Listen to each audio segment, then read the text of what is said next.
ఈ కాలానికి చెందిన మాటగా పరిశుద్ధాత్మను తెలియజేస్తున్నాడు.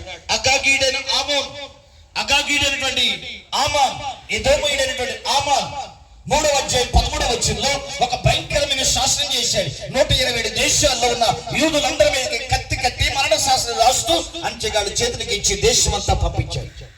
3వ అధ్యాయం 13వ వాక్యంలో చూస్తే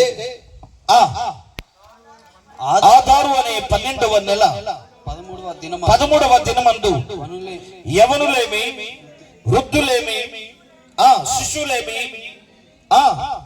యూదులందరినీ ఒక్క దినమందే భక్తిగా నిర్మూలన చేసి సొమ్ము కొల్లపుచ్చుకొమ్మని తాకీదులు అంచె వారి చేత రాజ్య సంస్థానములన్నిటికీ పంపబడను. ఈ రాత్రి సాతాను దర్శనం, లోకంలో ఉన్న సాతాను ఆలోచన నిద్రపోయే కాలం కాదు, తిరిగే కాలం కాదు, సుఖపడే కాలం కాదు, పందె మందు పరిగెత్తే కాలం. స్తోత్రం కలుగును గాక.